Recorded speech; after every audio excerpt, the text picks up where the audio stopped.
Yeah.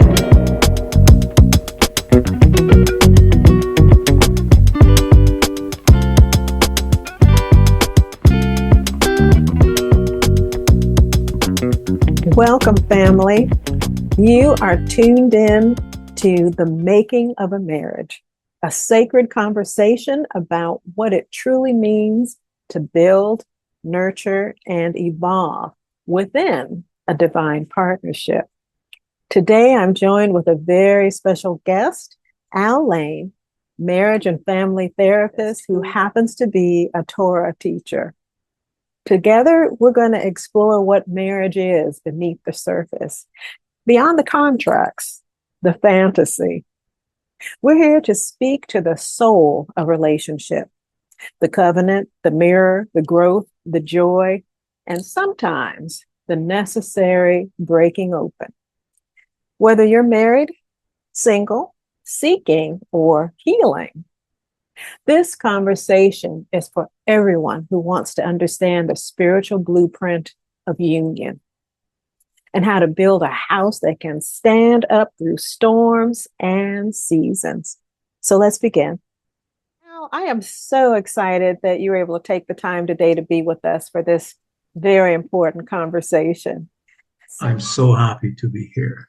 Yes. So let's start it off with the question of what is a marriage anyway? Well, that's a very interesting question. What is a marriage? Well, let's think of it this way.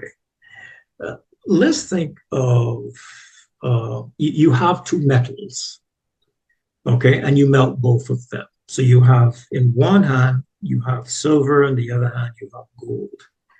And you melt these two things, and they're able to bond together in a way where they become inextricable. In other words, you can't separate them. Another way that I describe that is the Play-Doh that children use. So you have a yellow piece of Play-Doh and you have a green piece of Play-Doh, and you work it together. You really kind of squeeze it and you work it in. And then before long, what you have is you have a Play-Doh that's yellow with green streaks or green with yellow streaks, and some parts of it, exactly, it's so well worked together that it's now kind of getting brown, and now you can't pull it apart, right? So that's what marriage is intended to be, okay? But let's just remember, okay, all of that heating up of the metal and the crushing together and working, that's painful. Right? So that it certainly can be. Yeah. There you go. Yeah. Yes, but looking at the spiritual piece of this, because certainly everything is spiritual. Of course. Right? So what spiritual covenant or energetic alignment is taking place here? What do you think? That's a wonderful question.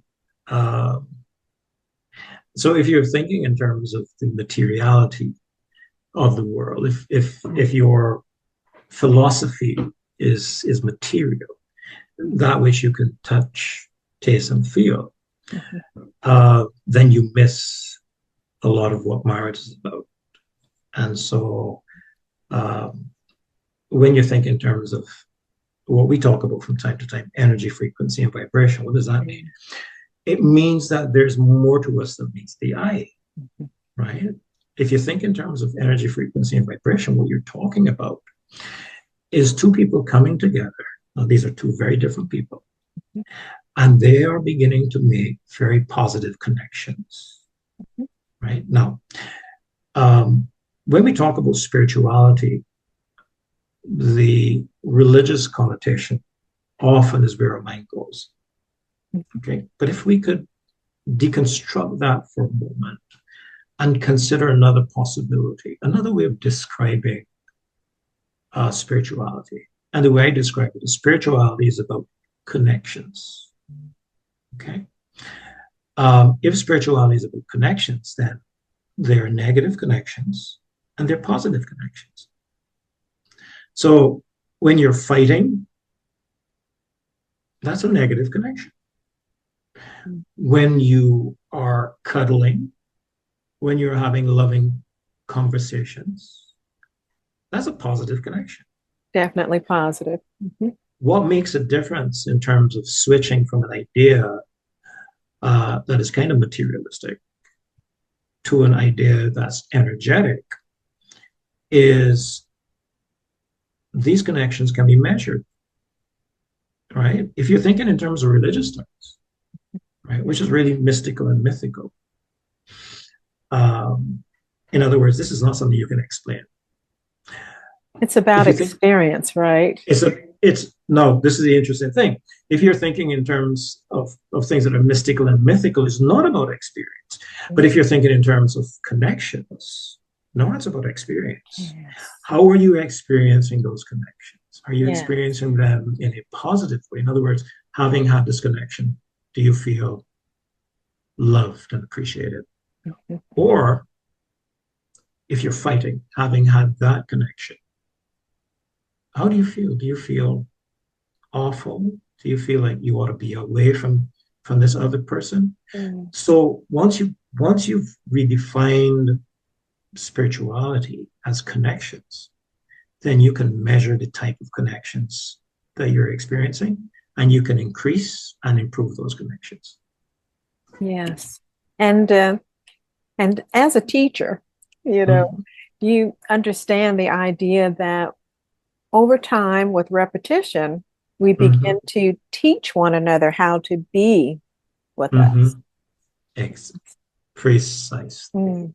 Mm-hmm. And so if we're both paying attention, and we both have the attitude of a learner, Mm. then we begin to notice how that person uh, with whom we've offered to spend our entire lives, how they want to be treated Without them having to say anything. I think, without them having to say anything. right. And a lot Yes. of the confusion comes in is Mm-hmm. where men have a different way, right, of Mm-hmm. perceiving information or Mm-hmm. expressing love.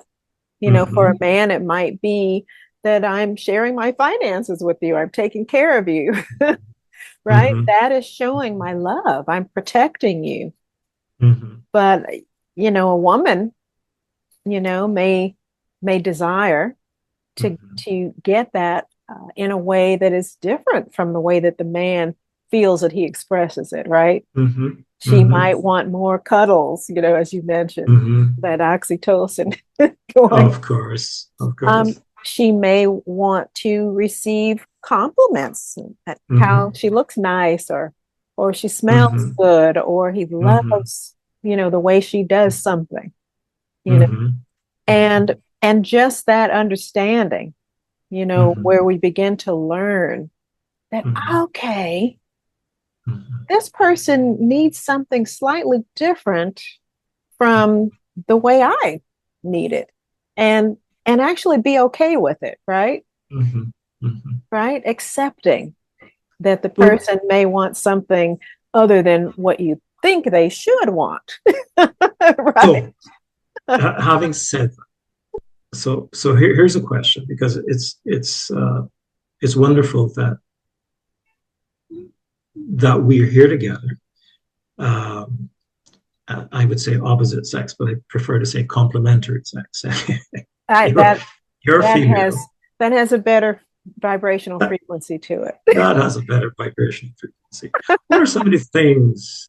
Uh, what are some of the things that you look for as a woman in terms of the relationship? What are some of the things that would make the relationship for you as a woman uh, more accommodating, more pleasant? Uh, that just makes you feel good being in that relationship. Well, I laid out a couple of them, and Mm-hmm. what I just mentioned about the compliments, the appreciation, for the Mm-hmm. things that I do. Mm-hmm. Perhaps, as I am maturing, to know that Mm-hmm. I still am attractive, Mm-hmm. Mm-hmm. that type Mm-hmm. of thing. But also to be heard, you Mm-hmm. know, We do know that in our society and culture, it is still quote unquote a man's world, even though many women, especially those of us who were born in the 60s and beyond, after the bra burning era, we have these rights, right, as women. But we do want to be heard. We want to know that our feelings, our ideas, are respected and valued, on an equal level with what the man may decide. Right? We want to be in a partnership. I mean, that's very important for women, especially these days. And I think in years past, my grandmother's era, many women would have appreciated that, even though they might not have had the voice to really ask for it back then, right? But yes, the idea that I am a valued partner in this, right? And that at the same time, I do appreciate the chivalry. I do like doors open for me, right? I do want to feel that I'm protected and safe, right? Those things are very important for a woman. And just the pointer for young men, if you're out there, you do want to make sure that you do appear to women to be a person who can take care of her and protect her. Even if a woman isn't aware of this consciously, she is on the subconscious level. Hey, I have children with this person. Are we going to be taken care of? Right? Is he going to make good decisions for us?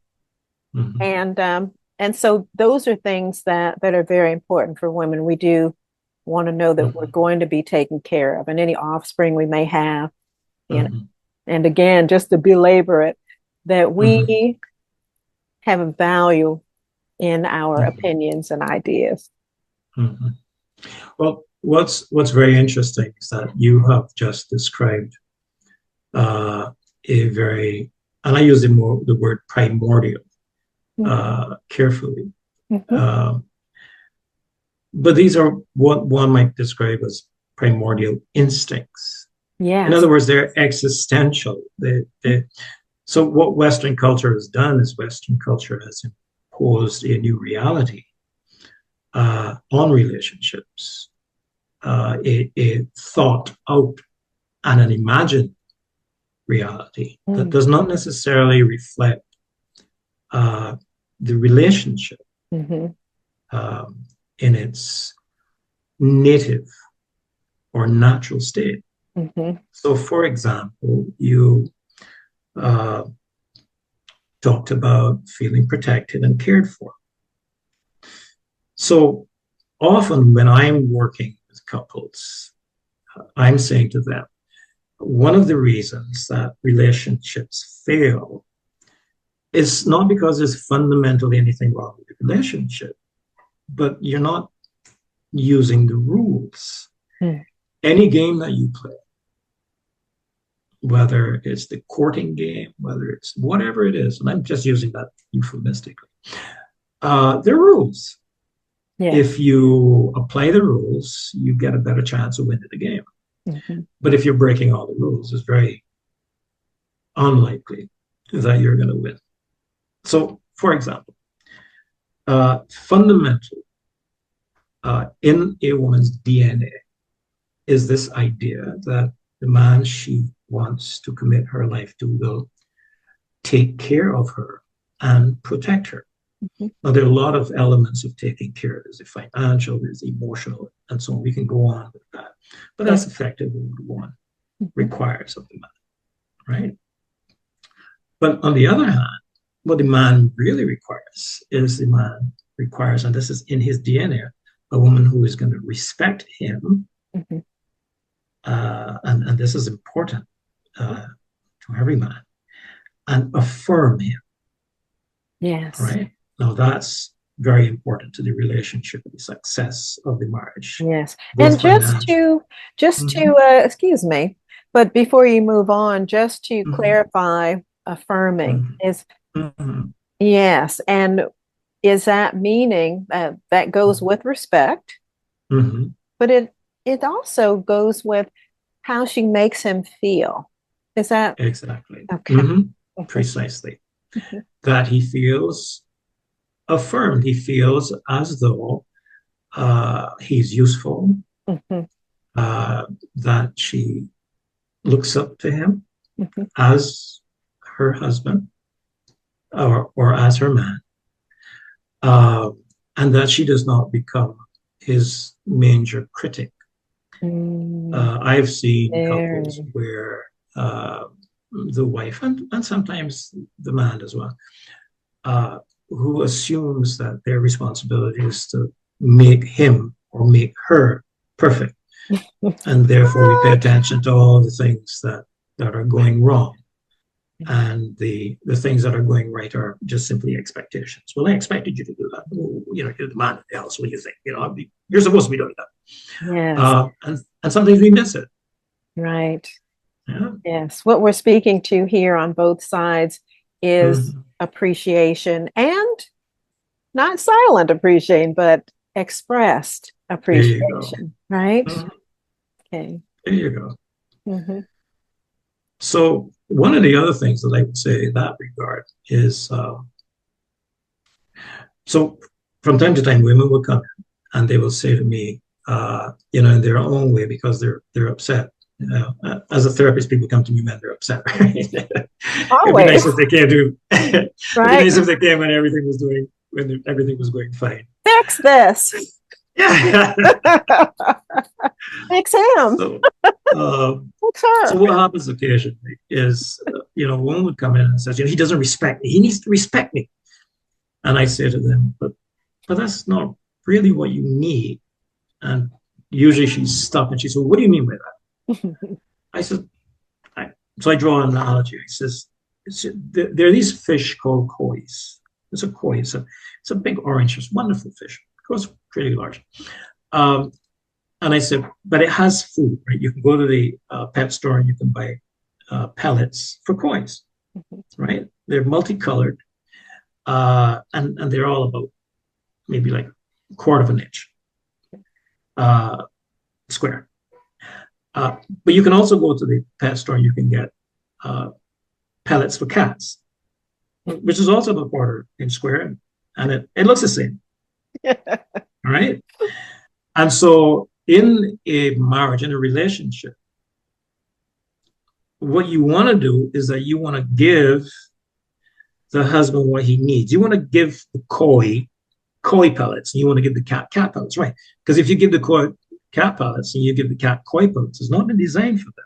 They're going to get ill, right? So this is exactly what we're talking about.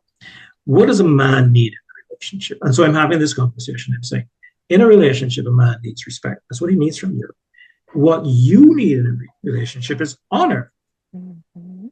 right? And then the question that's asked is, what do you mean? I say, okay, respect is treating the other party the way you want to be treated. So the woman treats the man the way she wants to be treated.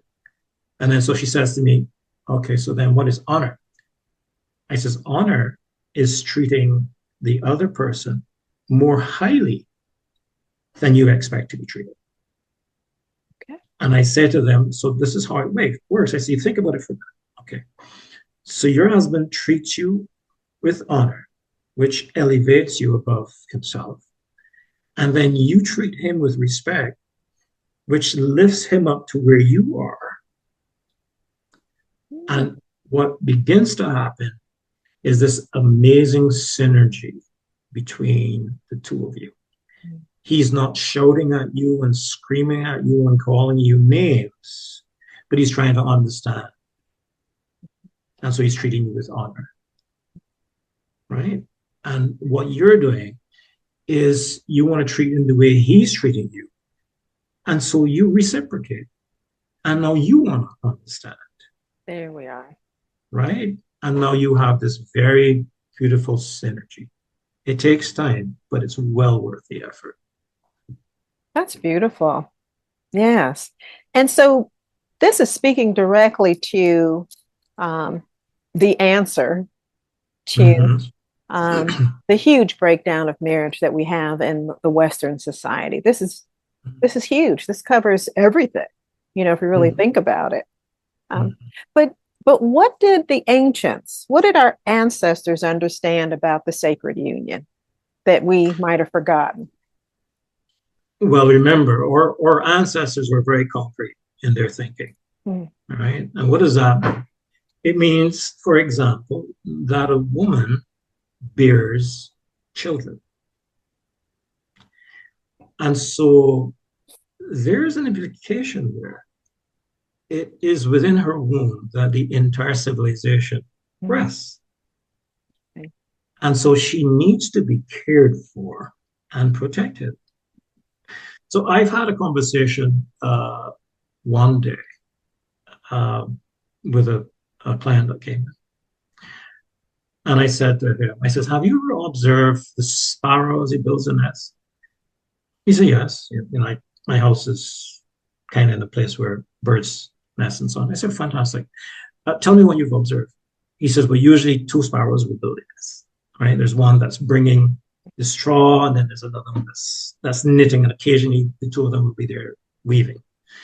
I said, okay, what else have you observed? He says, well, once the nest is built, um, there's usually one sparrow in the nest, and then there's usually one sitting outside somewhere, and one will go and bring food and so on. And then as the eggs hatch, then they seem to take turns bringing the food. One will stay in. I said, well, that's very, very interesting. So then I asked the question. I said, well, so the two of them build the nest, but who's the nest being built for? So he thought for a minute, and I said, well, based on what I'm observing, the nest seems to be built for the female sparrow because she's the one that has to lay the eggs and so on. Mm. Or our ancestors understood this. And so our ancestors built the house for the woman and for the children. Mm. And so it was her house. It's her domain. And then, of course, our ancestors would go off and build themselves another little house somewhere, right? Which is usually right next door within the compound or what have you. Because it was also understood that women and men are very different. Women tend to get emotional, particularly as their menstrual cycle goes on. And so what we often have seen is that there is a separation of the women and there's a separation of the men. Mm-hmm. Even in marriage, but the separation is not hard and it's not fixed. All it is that it gives the woman an opportunity to be by herself if she wants to, but she can also come over to the husband and vice versa, right? Mm-hmm. It provides this very unique opportunity where there is community and synergy between the husband and the wife, but there's also this individual thing. So right. The husband can have his chair against the window, the woman can decorate the entire place in her place, and he's not criticizing her for moving the chair. And it is very interesting. It is. Right? There's not this forced smashing. Exactly. There's room. Right? Yeah. There's space to breathe. Mm-hmm. Right? What we've done in Western culture is that we've and arguably because it's financially viable within Western society. But in fact, what we do is we build very large houses in Western society, to which really kind of creates some challenges for us financially. And then we cohabit that house and scream and shout at each other. Right? Now, that's just an example of how Asian societies saw the relationship. So the woman is taken care of. If you look at African society, the men go out in the morning and they catch the animals and they bring them back and they skin them and then they bring them to the women. Mm-hmm. And the woman takes care of the provision and whatever needs to be done, Mm-hmm. right?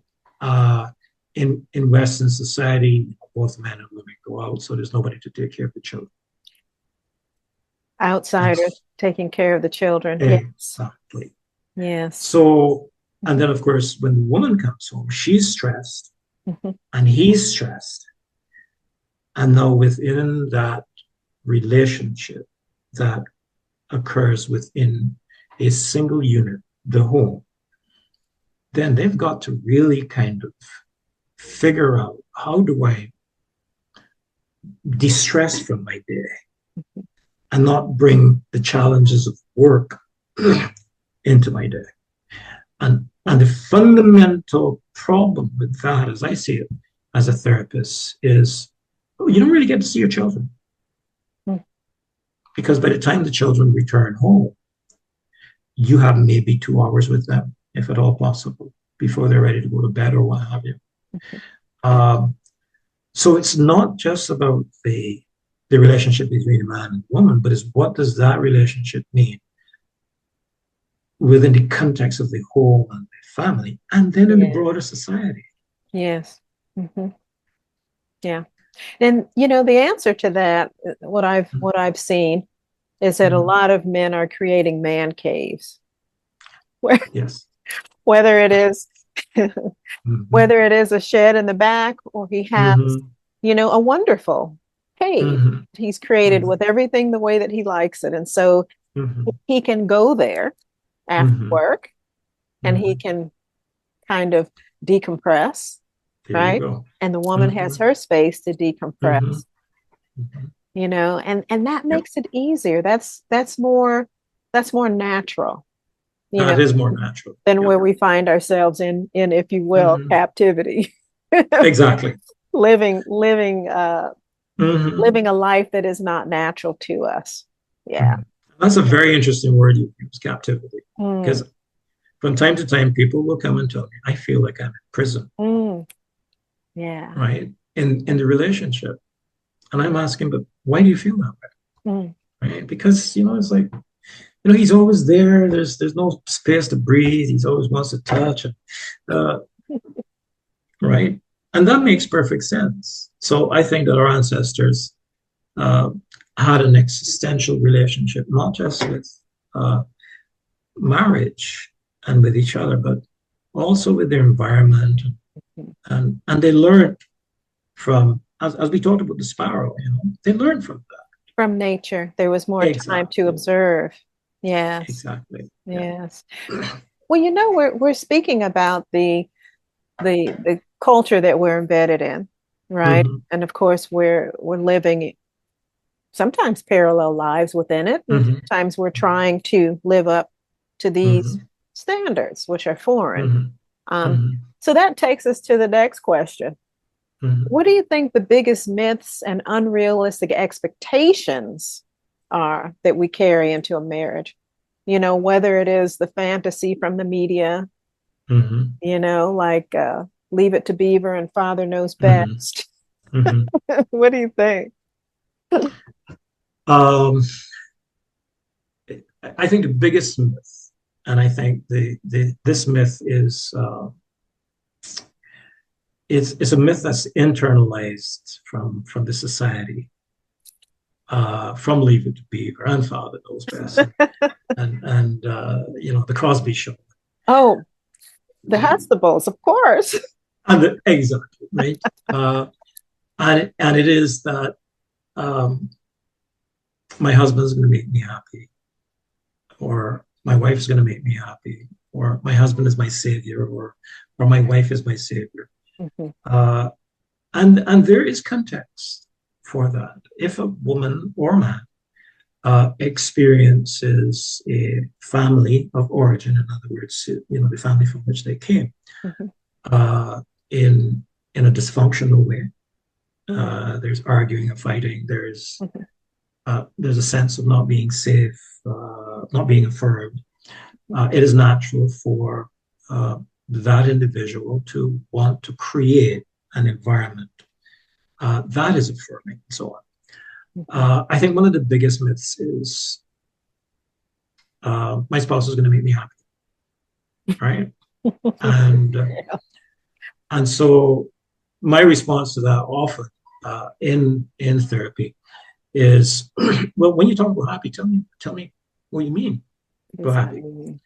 And that's usually kind of difficult for them to articulate. And so then what I try to do is I try to give them a sense of, when I talk about happiness, what I'm talking about. So I say, happiness is December 25th, 6 in the morning, and there's a key on your pillow, and there is a ribbon that runs all the way out through the bedroom, down the corridor, out to the front door, and onto the door of the BMW.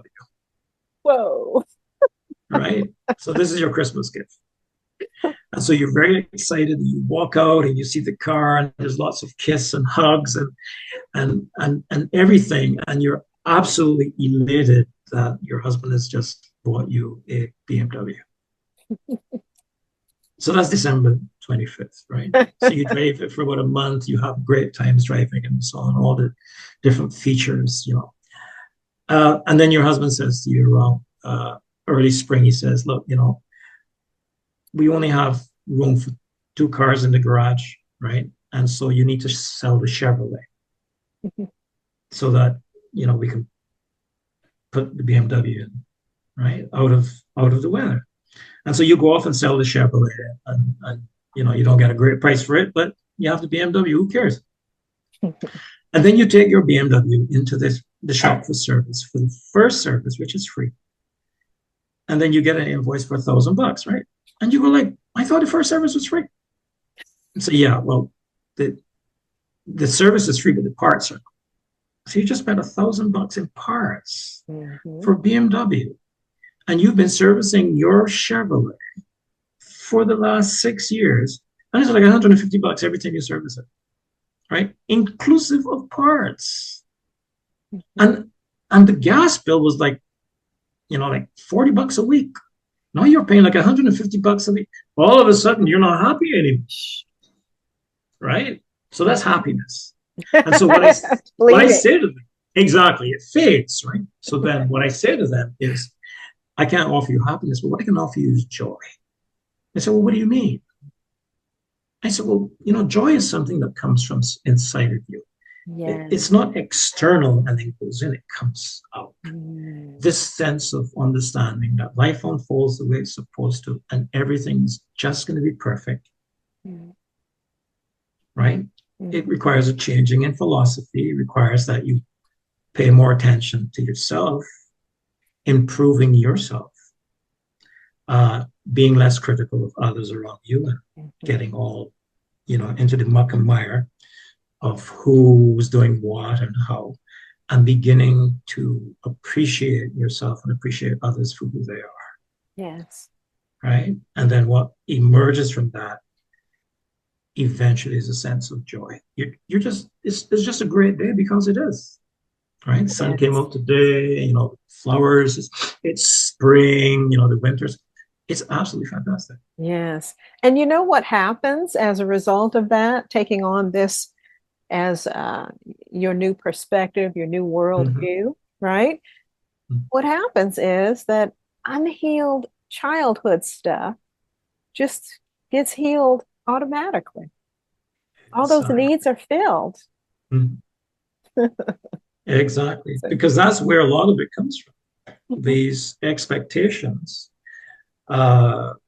that are unrealistic. And the only reason they're unrealistic is that the person that you are imposing these expectations are, this is not the person that you perceive to be.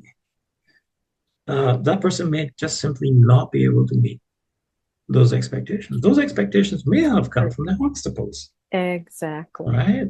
And also, what's also interesting is you've just been married a year or two, and the Huxtables, in character, they've been together for a while. And they ran their marriage like a business. Did they not? Did they not? Exactly. There you go. Yes. So it's interesting as you begin to look at relationships and see how they work. And that, you know, as I said earlier, one of the reasons that I find a lot of relationships break down is because we're just using not we don't understand the rules, and so we're breaking them. And so from time to time, which is shocking to some couples when they come in. I look at couples and I say, "Well, hold on a minute. So why are you here to see me? Your marriage is fine. There's nothing wrong with your marriage." So I had a couple that came in, this was 6 months ago, and they were separated for about 6 months, and I'm having conversations with them. So I said, "Well, why are you here?" So we're separated. I said, "Okay, I understand that, but why are you here?" Because there's nothing wrong with your marriage. Do you love him? Yes, I do, to pieces. Do you love her? Yes, I do. Okay. Do you want to have sex with her? Yes. Do you want to? Yes. So what's the problem? So, well, you know, does he pay the bills and so? Yes. So what's the problem? And as it turns out, each time the problem is in here. It's what you think. The problem is what you think it is, right? Well, you know, we're not really communicating. But the fundamentals of the marriage, both of them want to be in the relationship. Both of them are doing the things that they need to be in the relationship. But the way they communicate is very different. And that is what's created the challenge. Because, again, if you go back, okay, you treat him the way you want to be treated, and you treat her in a way that esteems her above your needs. Yeah. Right? And so this is an interesting couple. So they came in for one session, and then they didn't come back for a while. Then they came back in. The wife comes in for another session. We had conversations. And the second time she came in, she says to me, well, the relationship is a lot better. She says, we still separate. I'm living by mom and he's still living by himself. But the relationship is a lot better. Better. So I said, well, what are you doing differently? You know, we just kind of followed your advice. And I said, well, what advice did I give you that you're following that's making the relationship better? We just, you know, I'm not jumping to conclusions, and I'm allowing you to talk and listening and trying to understand and clarifying and all that. So that's absolutely fantastic. And he says, wow, okay. They're back together. No, but they've only had like 3 sessions with me. And this is a secret, so we can't let the others know, right? This is just between the two of us. Okay, all right. So the wife comes in one day, she says to me, she says, I'm thinking about getting a boyfriend. I says, well, why do you want to do that? She says, I haven't had sex for 6 months. So I said, what about your husband? She says, I said, okay, let me give you a little advice. This is what I want you to do. I want you to call him up, and I want you to say to him, I'm coming over because I want you to make love to me. She says, I can't do that. So I said, why not? He's your husband. She says, but he's not going to take that. He's not going to. I said, okay, listen, this is homework. Just try it. Just try it. Just try it, right? So then she calls me up and she says to me, by the way, I just want you to know we're back together. I said, okay, so what happened? Well, I did what you recommended. I said, what did you do? She said, I called him and tell him I'm coming Friday. Want to have sex. And I said, what did he say? She said, initially when I said that, he was stuck. He seemed silent. He didn't say a word. And then he said, well, okay, if that's what you want to, that's fine. Right? And so that was the only piece that was missing. It was just breaking the ice between them. Right? So sometimes that's all that's needed. Yeah, there was an assumption, right? There was an assumption going on that somehow he wasn't interested, right? Exactly. And perhaps he had the same assumption. We had to say he had the exact same assumption, as it turns out. Right? Wow. So it's just risking. It was just taking the risk. Yes. To call. Yes. Right? And that right there is personal growth. You know, that this significant. Can span out into all relationships, you know, whether it's at work, whether it's with siblings, with parents, right? Expressing our needs, letting people know. I mean, it's only fair for them. And it's fair for us. You can't Exactly. read our minds. Hmm. Exactly. And Wow. I've seen that over and over again, where people begin to have conversations, Mhm.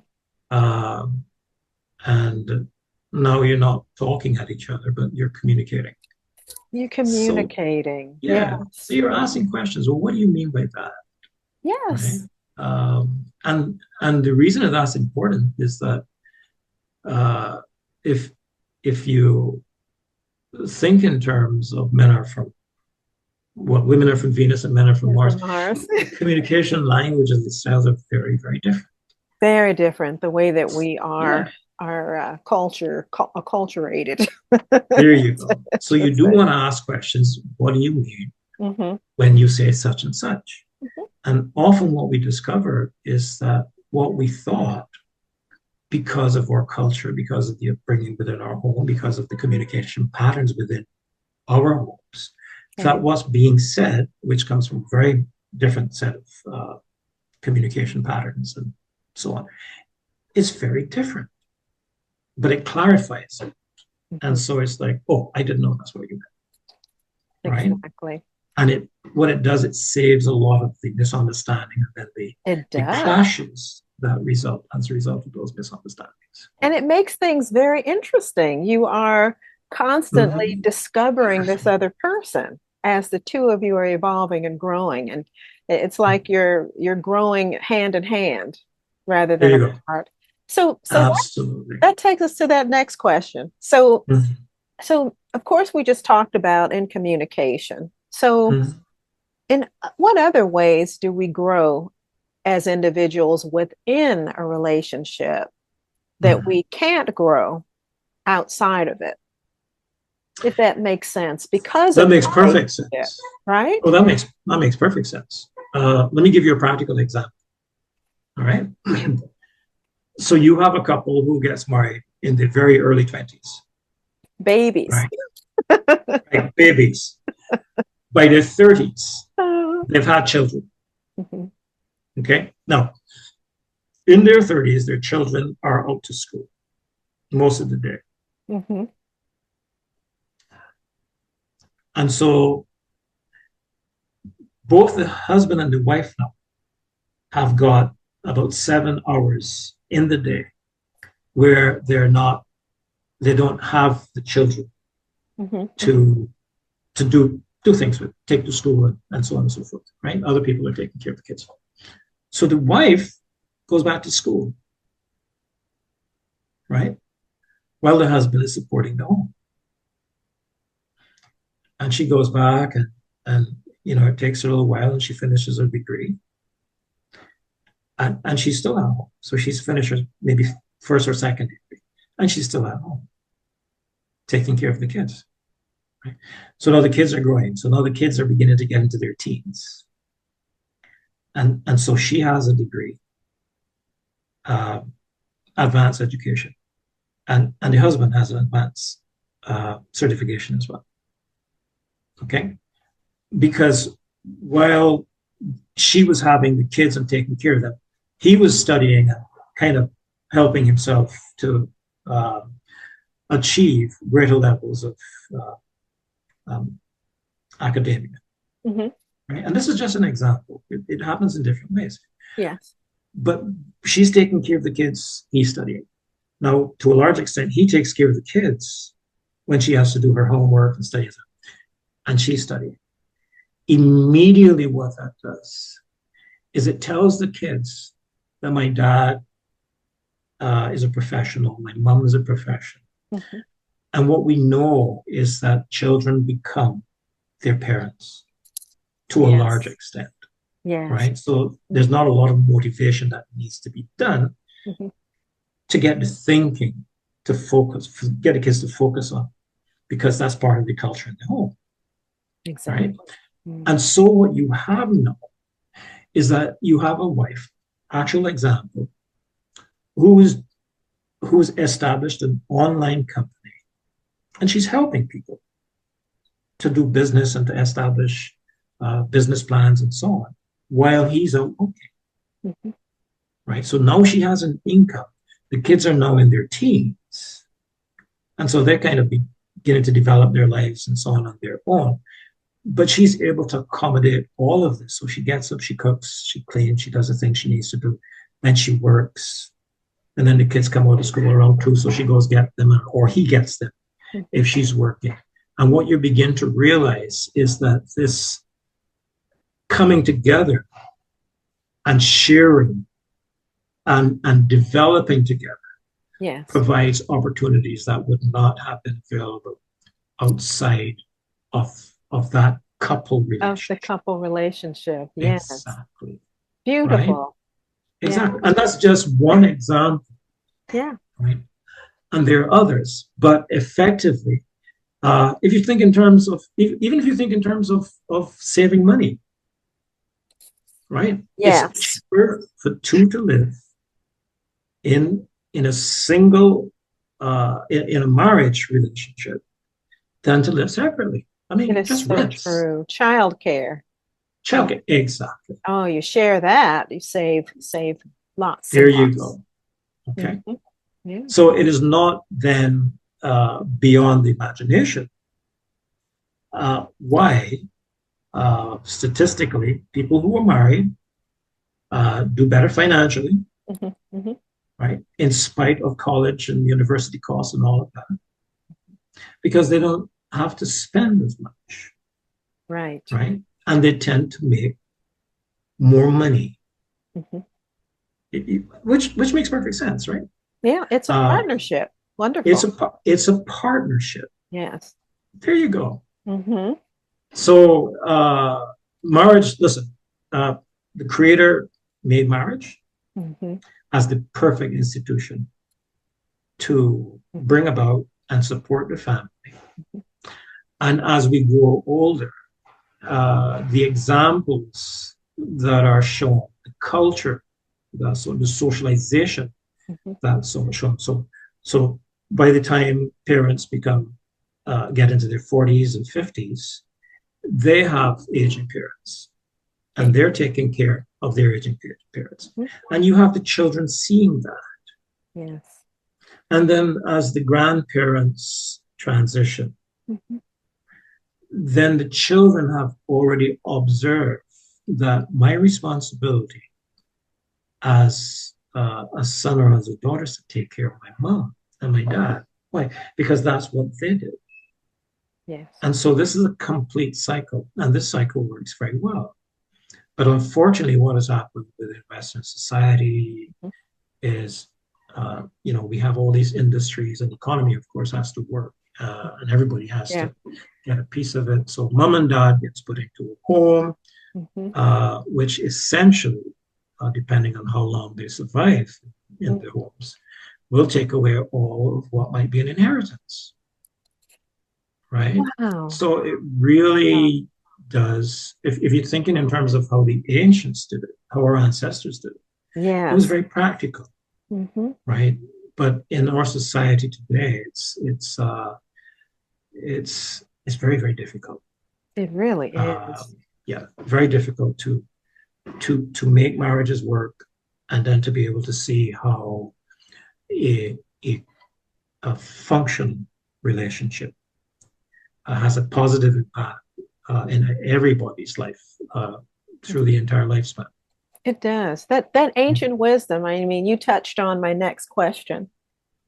You talk about African society before colonization, how the structures worked.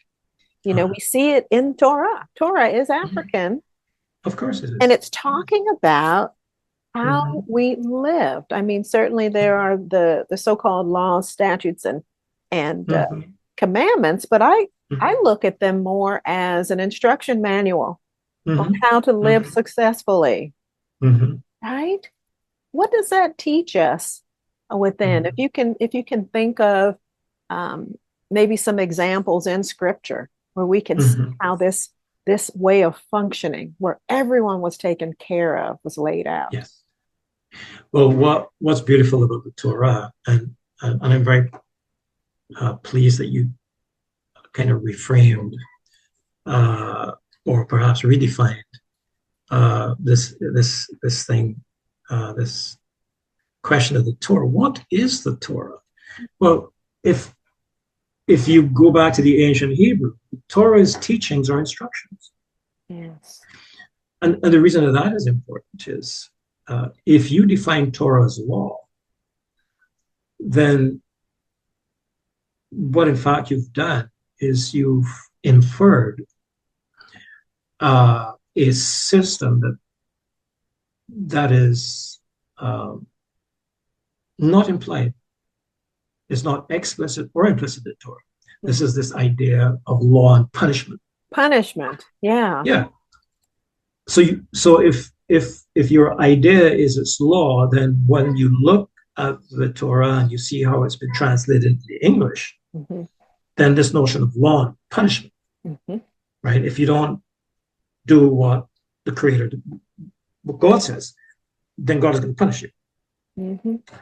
If you understand that the Torah is really teachings and instructions, it's a very different thing. Very different. So the instructions are existential. What does that mean? It is based on reality. So when, for example, the Creator says, honor your mother and father, that your days may be long upon the land, which the Lord thy God has given thee. And another place it says, which is the first commandment, promise.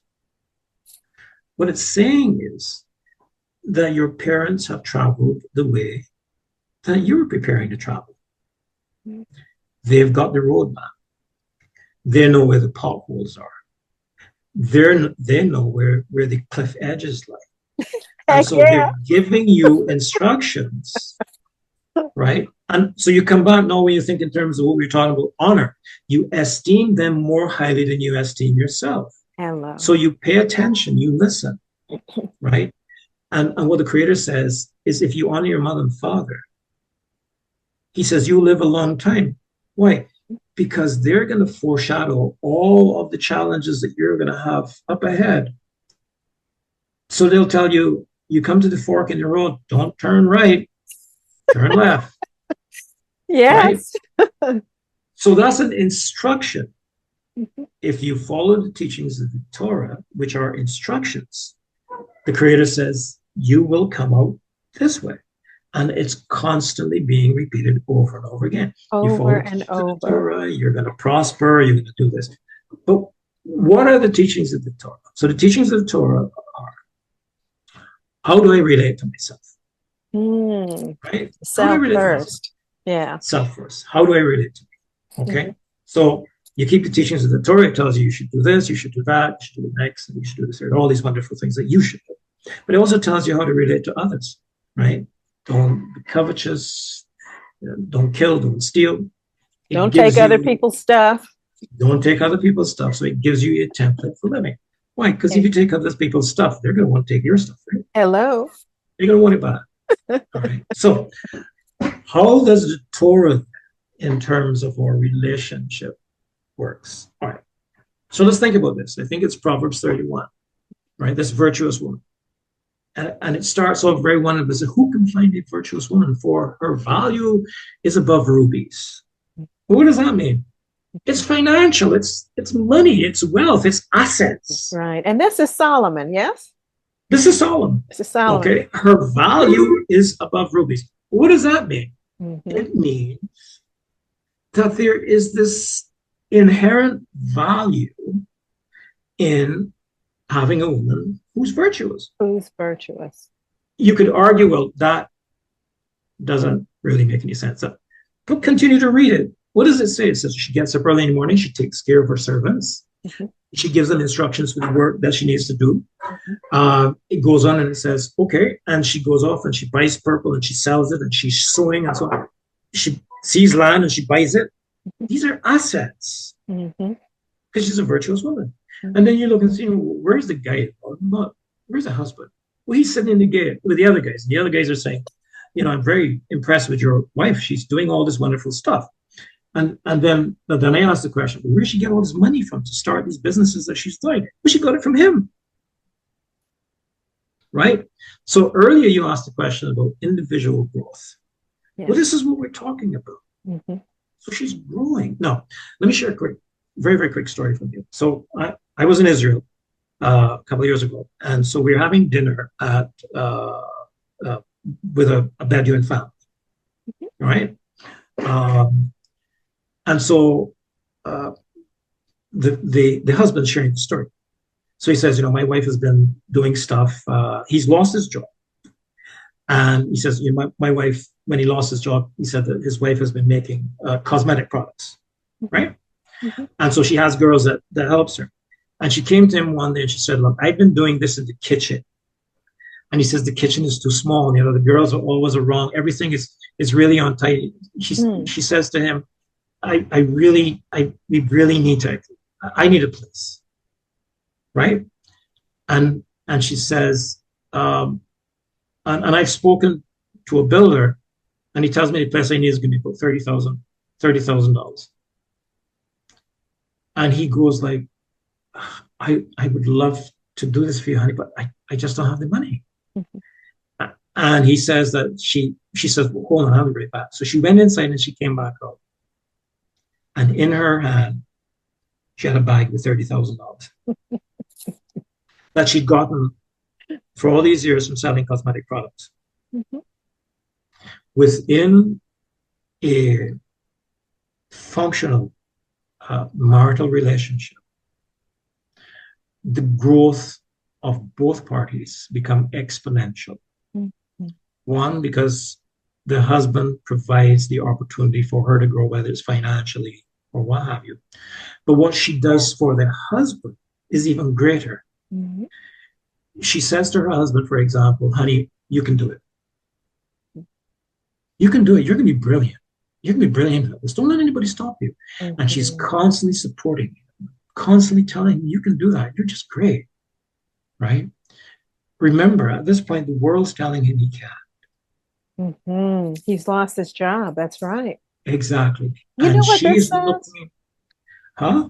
Oh, go ahead. Go finish. She's looking into his heart and soul.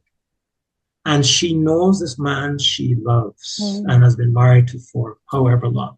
Mm-hmm. And she says, honey, you can do it. Mm-hmm. And now she is the proverbial wind under his wings. Yeah. And as he gets more success, she gets more success. That's it. Because he does the same thing to her. It's a partnership. It's a partnership. Right? And what is it about the Western culture that we're in that creates competition between the spouses? That ego-based competitiveness, you see. Well, that's a very, very interesting question. If you go back to the 1930s, 40s, and 50s, you begin to see that there's been a lot of social there's been a lot of social change. Yes. That social change has been driven by social engineering. Mm-hmm. So women had to be in the workforce because now we could tax both people. Mm-hmm. Okay, that was part of the agenda. That's right. Exactly. That's right. Right. So now you have another problem. If you bring women into the workforce, then men and women over time began to compete for the same job. Mm-hmm. All right. So now you have unemployment, which is continuing to rise. And one of the reasons for that is because you've got twice as many people effectively in the workplace. Right. Everybody has an apartment, right? Mm-hmm. So the one lady has children, and the boyfriend has children, and we're no longer having children together. And now what has also happened is everybody's making more money, but seem to be poorer, mm-hmm. right? Less able to, we can buy a lot of things, mm-hmm. But in terms of those things that really make sense, being able to put aside money for retirement, being able to buy quality over quantity, right? We can no longer no longer afford things that have quality. So everything's got to be purchased from Walmart or some other place where it's cheap. Right. Right. And Because there we is can. that there, Mhm. and I was just going to say, and there's that consumption mindset Precisely. as Yeah. opposed to, Mhm. the Bedouin family that you mentioned that you Mhm. saw when you were in Israel, Mhm. where there is this partnership, there There you is go. this investor's mindset, investing There in you our go. future Mhm. together. Mhm. Mhm. Yeah. There you go. And Mm. that's perfect. And that's what's interesting. And we talk about ancestors, but if you go back 100 years, 150 years, you'll see that we were doing the exact same thing that many of the more African ancestors were doing. It's true. Very practical. We got married and we stayed married. Why? Because we didn't know anything else, Yes. right? And I would also like to say, as I said, I don't do very much premarital uh, counseling or anything like that. I normally see them after Afterwards. afterwards. Um, but I say to them all the time, I say to couples when they come in, um, if you understand how it works, if you understood how it works to begin with, and you work, so one of the ways of saying this is you plan your work and work your plan, right? Yes. If you understand how it works, Mhm. then you plan your work and work your plan. But the moment that you think in terms of divorce, if you go into a relationship where divorce is an option, It's an option. that's if things don't go well, that's the option you take. Mm. If you go into relationships where divorce is not an option, then you try to figure a way, how do we work this out where How we're do we not make killing this each other? happen? And you know what that brings to mind is the whole institution of a marriage. Why Mm-hmm. get married? What is the purpose? Mm-hmm. Then you strive to work together to maintain that thing. But if your Mm-hmm. purpose is flawed in the first place, there's a Exactly. problem, right? Exactly. What are you working towards? What is the goal? Mm-hmm. Right? The goal in a marriage is to be wealthier, to be healthier, Healthier. wealthier and healthier, and in a better position than you were when you started. Exactly. And to create Mm-hmm. a legacy, there are children who And are to create going a to legacy. pass on your name. There you go. There you go. And what And is better than that? there's also this idea of generational wealth. So Yes. we Mhm, we teach our children to build. They come and they build and teach their children to build. mhm, And mhm. so with each generation, we're moving further and further away from poverty. But Yes. with the single parenting and so on that we're seeing, with the changes that have occurred in society that have Yes. been socially engineered, then it means that we are effectively kept poor. Yes. We're Uh, we're selecting, mates, or we're looking for a mate because they're mhm. cute or they're fine or There you go. There they you go. have a good body or something. We're not seeing Precisely. beyond what's real. Exactly. The That other is day, exactly what it is. Yeah. but we also spoke to some other cultures, say in Mhm. India, where Mhm. marriages are still arranged, Mhm. and that this was also in the Mhm. African culture too, was it Of not? course. Yeah. Yes, it was. Hmm. And if you really think about it, and people hearing me go from absolutely, that's if you think about it, and I've said this to some of my clients. So the idea of a parent selecting a mate for a son or a daughter uh, is frowned upon, right? But then I have to remind them, listen, your mother does not want ugly grandchildren. Because that's usually what, that's usually, well, suppose she's ugly. but your mother and dad, they don't want any ugly Not going grandchildren, to do that. right? You are more likely to give them ugly grandchildren without their help than they are to give you a wife that's going to give you ugly grandchildren or a husband. Okay, so let's start there. Okay, also, and perhaps more importantly, is if you understand marriage is bringing two families together Mm. because that's effectively what happens, That is an right? excellent point. We always have, I don't know, Yeah. over here on the States, I know that you're in Barbados, Hmm. that we talk about the in-law issues. There you go. So you're bringing two families together. Yes. And so some of the questions that are asked when mom and dad are involved is who's the family, Hmm. right? What do they have? Yeah. What is their culture? Where are they from? Because all of these are factors that play out in marriage. And if you're not prepared for those factors, right? So you're a Christian and she's a Muslim. What are the children going to be? Are the children going to be Christian or Muslim? That's a major problem there. It is. It can be a challenge. Yeah. Right? But you met at university, and so she's educated, you're educated, but we will figure it out. Mom and dad saying, you're not going to figure that out. You have to, before you get married, you have to have these conversations, right? Are you going to be accepted in her family? Is she going to be accepted in our family? If you are not going to be accepted in her family, then what's going to happen with the grandparents and the grandchildren? What's that relationship going to look like?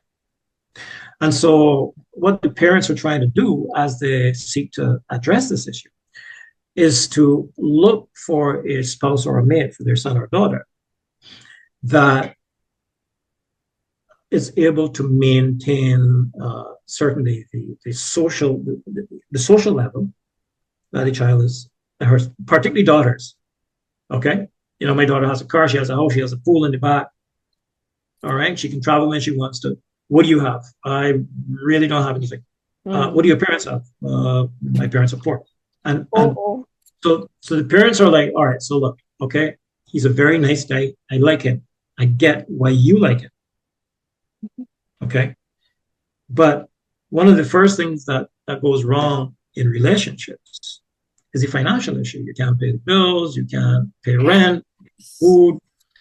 And so they're aware of that. Yes. And so the conversations they're having, the questions they're asking are very practical, right? Sex is great, right? But if you put a man and a woman together and you give them time, their sex will be great. Any man and any woman. We're in a culture where that's no longer believed. So you've got to go try these different things, like your butterfly and different flowers, right? Okay. It's not useful behavior. Okay. And so when parents are selecting children for, spouses for their children, there's a whole lot of consideration. They're investigating who these people are and so on. There really is. Yeah. Yes. Something that's really closely related to what you're speaking to. We know that right now we're in a time of awakening. There's a lot going on. So many listeners are evolving in their understanding of who they are, and that speaks to their faith, their identity.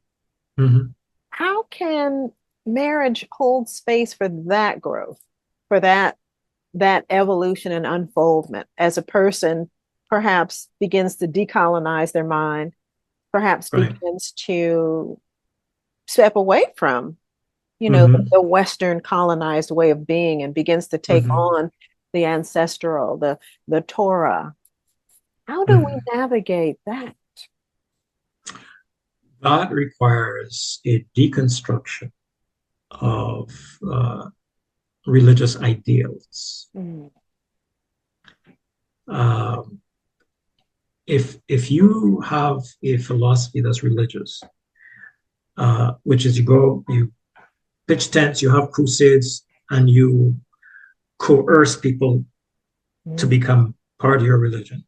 Right. And that Proselytize. Mm-hmm. exactly, and that if you're not part of this religion, you're going to be lost in hell, so on and so forth. You're going to burn for hell and never know. If you have those kind of ideas, it becomes very, very difficult. Mm-hmm. But when you begin to decolonize your mind and you recognize that the Creator did not create religion, you can go and check Genesis chapter 1. You will not see any place in Genesis chapter 1 where He created a church or religion. Right. He Right. created the earth. He created trees. He created life, happiness, joy, pleasure. All these things were created by the Creator. That's what you're moving towards in the awakening. Mm-hmm. So it's not about losing your soul or anything. It's about beginning to discover who you are as a person and what is your relationship to the creative universe. Right? Now, I'll share something very briefly. So we have these two theories. We have a theory of creation that's thousands of years old, and that's based in substance. But what do I mean by that? Well, God says in the beginning, He created the earth. Does the earth still exist? Yes, it does. Okay, so that's a fact. We can see that. He created man and woman, and we can see that. He created man and woman to produce children. We can see that. All of that still exists. He created man and woman with this tremendous thing we call a sex drive. And that still exists. What was the first instruction that God gave to Adam and Eve? Go have great sex, right? And replenish the earth. Okay, He created trees and fruit and vegetables. All of that still exists. Just over, within the last 200 years, we have this other theory to develop, right? And this other theory says that men came from monkeys, right? And we're asked to believe it. So we're supposed to believe this theory. Just work with me here on this. Right? So you're believing this idea, but you've never seen a man coming from a monkey, right? We're told it was a primordial soup, it was a big bang, but that happened millions of years ago, and we didn't see that. Right. And then dinosaurs were 66 million years ago. We haven't seen that. And then everything changed when there was this meteor that hit the earth, and everything died, and then life arose out of nowhere. And now what we have is what we have. But that's a process that we've never seen. We've never seen disorder producing order, but we're asked to believe that. Mm. And then we're told that these two theories are that this other theory where we have to believe is real. And so all the things that we can see and that we experience is not. Mm. Right? Even though one is imaginary and the other is practical. Mm-hmm. Right? So here's a question. In terms of our moving back to an understanding of ourselves, do we want to believe and imagine? Or do we want to look at structures that work, that are existential, right? If you have sexual intercourse with a woman and she is fertile, she's going to produce a child. That's existential. Okay? If you drive around a bend that says 40 miles an hour at 80 miles an hour, that's existential. It doesn't matter how much you believe or how much you imagine that's not going to be the case. It doesn't even matter if you have a crucifix in front of you and Jesus is on there. You know, he might be closing his eyes and kind of trying to figure out what you're doing, but you're going off the cliff. This is existential. Okay? Guy breaks in my house 6 weeks ago. This is just an analogy. Police can't figure out who it is up until now. All right? So the people who've come up with this theory, I should be able to go to them and say, okay, look, you can figure out what happened 66 million years ago. Okay? This guy broke in my house 6 weeks ago. Tell me who he is. right? So if you're going to come back into a knowledge of self, then you cannot base your existence on a belief system. It's got to be on a knowledge system. What do you Knowledge. know? What do you Yes. know? Mm-hmm. And once you begin to explore a knowledge system, then things begin to work. Why? Because they're existential.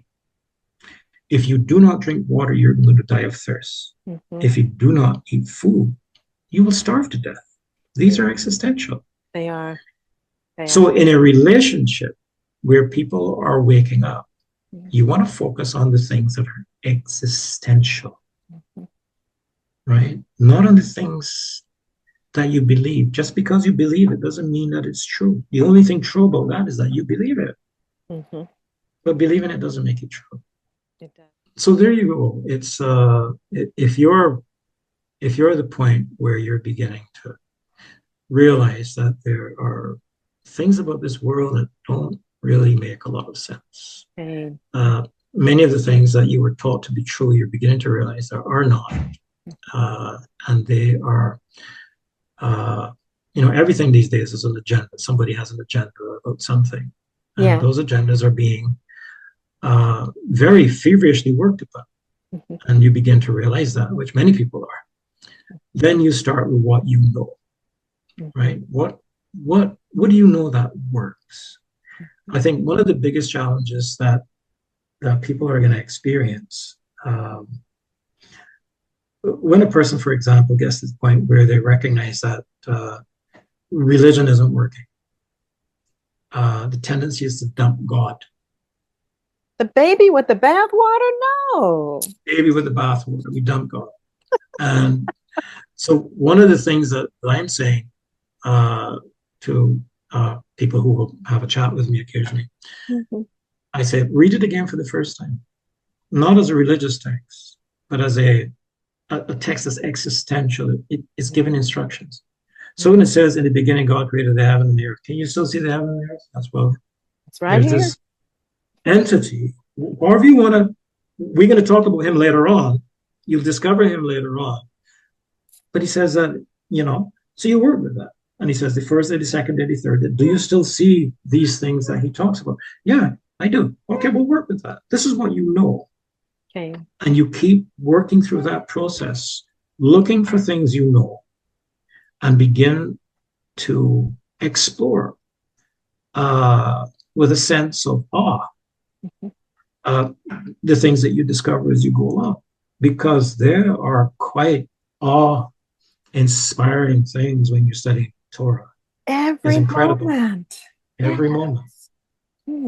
Right? But it does require us to remove the religious pieces from it and not be held to these fragments that have, to one extent or the other, kept our minds imprisoned and in chains that Bob Marley talks about, breaking those mental chains. Yes. Right. Yes. And as we always say, read it again. For the first time.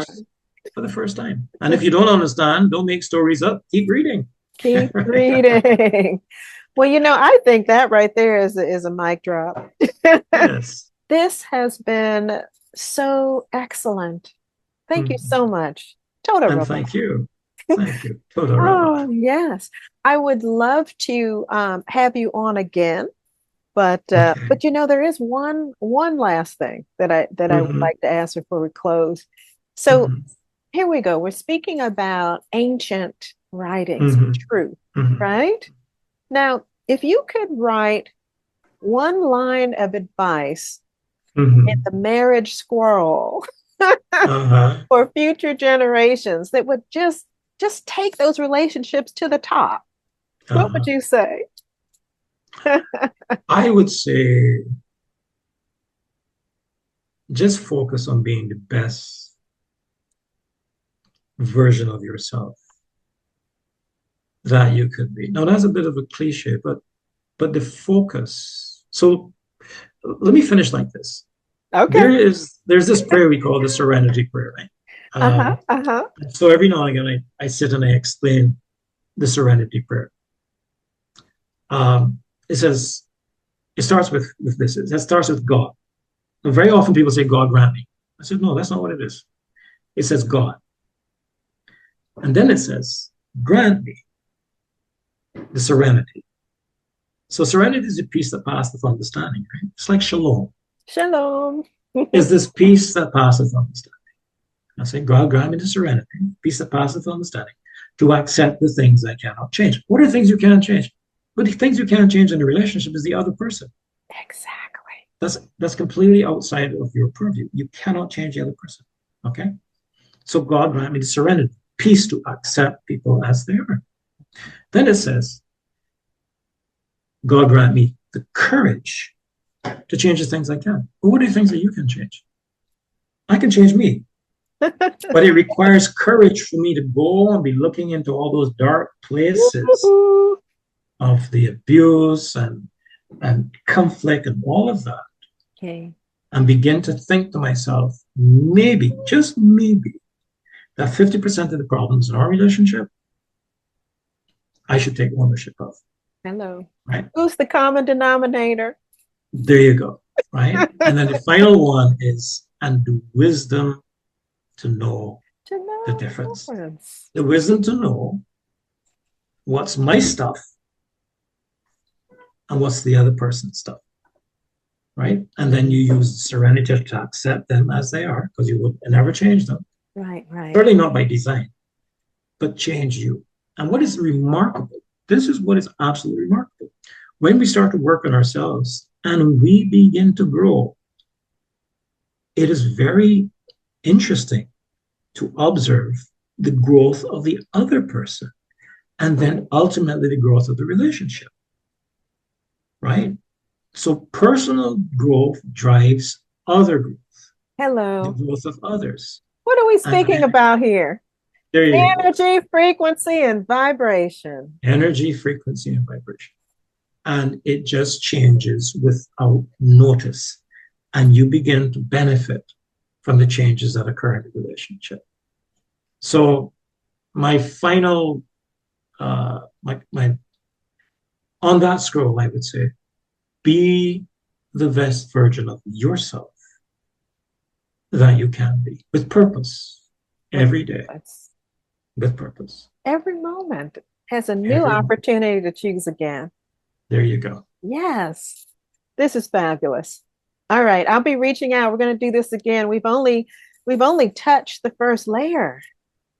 Well, thank you for the invitation. This is really a pleasure having this chat with you as a fellow therapist. So next time I need to be asking the questions. we need to begin to explore your wonderful experience as a woman, as a mother, as a wife, and as a therapist.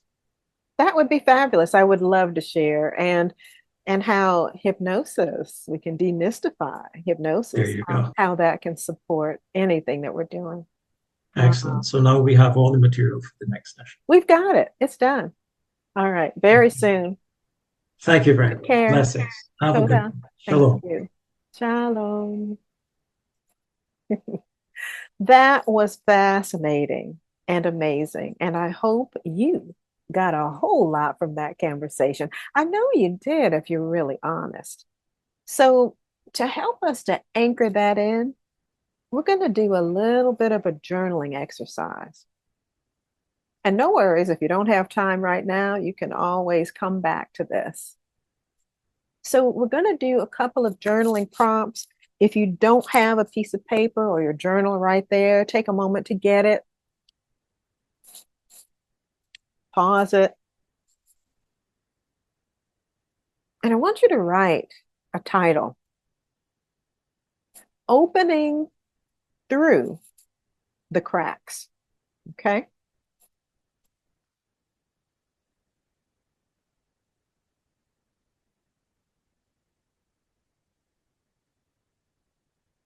So here's the question. Here's the prompt. And I want you to answer this.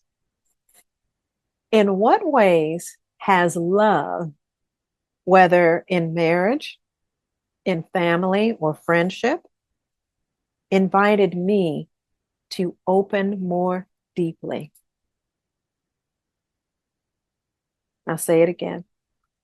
In what ways has love, whether in marriage, family, or friendship, invited me to open more deeply? Let's take a moment to think about that.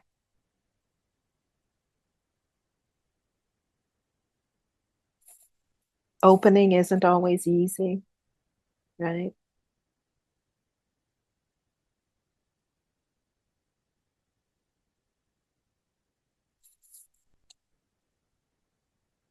Okay, the next one.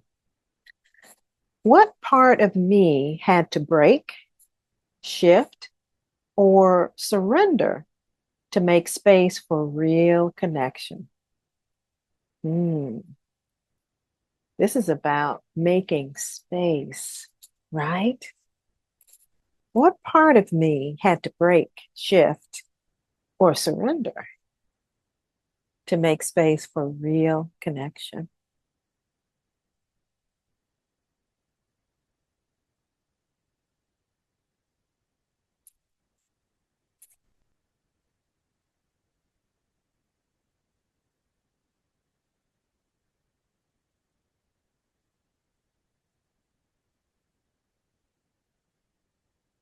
Okay. And so maybe from what you've learned through experience, maybe some things that this conversation has helped you to notice.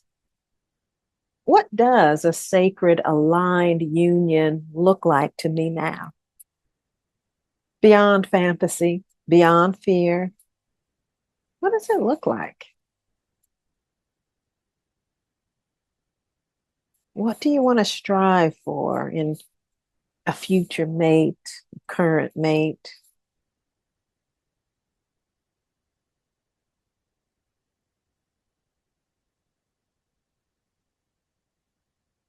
This is about honesty. It's not about perfection or what's right or wrong. The goal is clarity, not closure.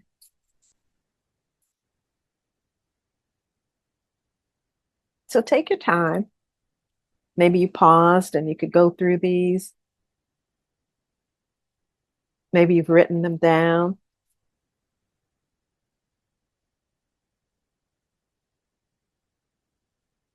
All right. Ready to go into a meditation? Oh, meditation always seals it, doesn't it? So let's begin with a deep breath. Breathing in through the nose and exhaling out. And let's do one more very deep breath. And exhale out. And go ahead and close those eyes and bring your breath down to its natural rhythm in the body. Just making sure that the breath is full and complete. Making sure to exhale slowly and fully.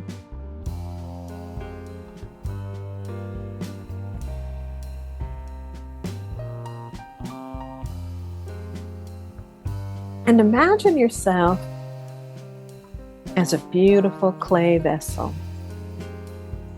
one that has traveled through many hands, many seasons. Perhaps it's been chipped. Maybe you've even cracked. But every fracture has made you more whole, more humble, more open to receive.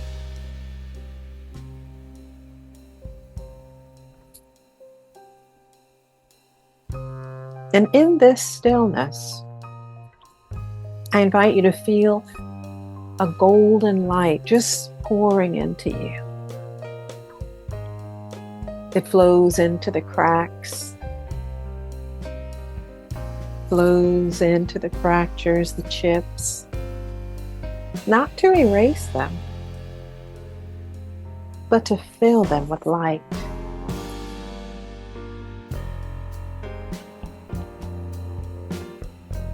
Oh, you are not broken. You are seasoned. You are not too late. You are being shaped even now. You are a vessel made for sacred love. Not perfect love, but true love. I want you to just stay with this light. Allow it to breathe into every part of you. Parts that once felt unworthy, unseen, unheard, undervalued.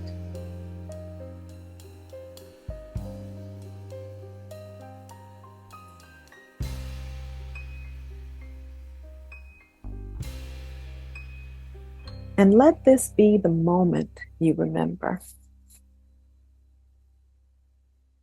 Your heart is worthy of covenant, of unification. You are ready to pour and be poured into.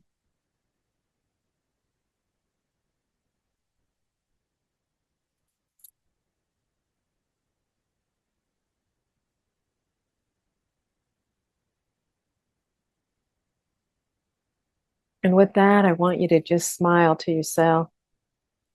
Take a deep breath. And come on back to this present moment. What a beautiful journey. We've peeled back layers. We've sat with truths and touched the deep roots of what it means to walk in union with another soul.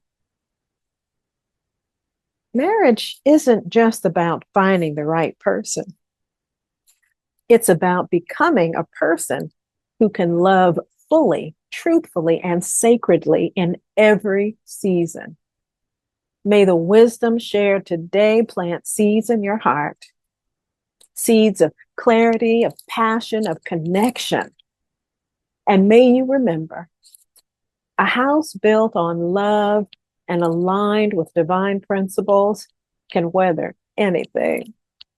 Until next time, walk in alignment, speak in truth, and love like it's holy, because it is.